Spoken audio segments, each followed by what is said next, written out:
পাতবোৰ নসৰাকৈ গছৰ নতুন পাত কেতিয়াও নাহে।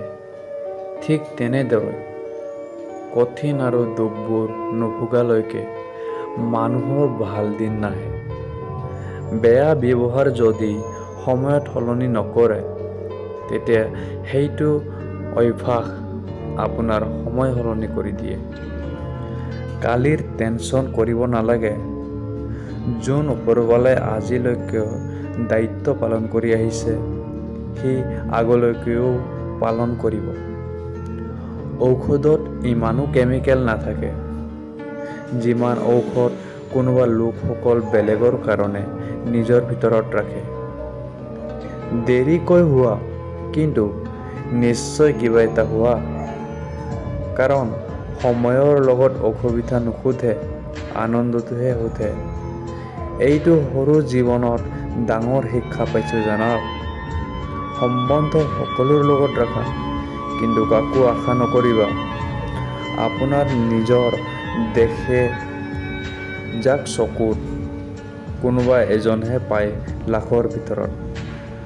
ভাল মানুহৰ তাত এটা বেয়া অভ্যাস আছে যে তেওঁ সকলোকে ভাল ভাবে। কোনে কয় যে টকা পইচাই সকলো কিনিব পাৰে? দম আছে যদি ভাঙি যোৱা বিশ্বাস কিনি দেখুওৱা। য'ত আপোনাৰ এহমিয়ত নাই তাত যোৱা বন্ধ কৰি দিয়া। লাগিলে সেইটো কাৰোবাৰ ঘৰ হওক বা কাৰোবাৰ হৃদয়। অহংকাৰৰ কণা মানুহক না তাক নিজৰ ভুল দেখে আৰু না বেলেগৰ মানুহৰ ভাল কথা। মনত ৰাখিবা, কোনো নমৰে কাৰোবাৰ কাৰণে। কাৰণ এই সময় সকলোকে জীয়াব শিকাই দিয়ে। জীৱন একবাৰ পোৱা যায়, এইটো কথা একদম ভুল হয়। অকল মৃত্যু একবাৰ পোৱা যায়, জীৱনটো সদায় দিন পায়। নাকান্দা কৈতো পিয়াছো নাকাটে। এইটোতো জীৱন হয় জানাব। এনেকৈ কেনেকৈ কাটিব? জীৱনত দুইজনৰ পৰা সদায় দূৰত থাকিবা। এজন ব্যস্ত আৰু আনজন অহংকাৰ। কাৰণ ব্যস্ত মানুহ নিজৰ মতে কথা পাতিব আৰু অহংকাৰ মানুহ নিজৰ মতে মনত ৰাখিব। জীৱনত কাজিয়া পেচাল হোৱাৰ বহুত দৰকাৰী। কাৰণ এইটো জীৱনটো চিধা লাইনৰ মতলব হয়। মৰণ এই হৃদয়টো সপোন লাগি থাকিলে আৰু জীৱন আমাক লৈ আমাক জীয়াই গৈ থাকিলে সুন্দৰতা হৃদয় আৰু মাটিত থাকিব লাগে। লোকসকল বিনা কাৰণত তেওঁৰ মুখত আৰু কাপোৰত বিচাৰে। মানুহ কি হয় তাৰ কোনো মুহূৰ্তপূৰ্ণ নহয়। মানুহৰ তাত কি আছে সেইটো মুহূৰ্তপূৰ্ণ। সময়টো মিছাতেই বদনাম হয়।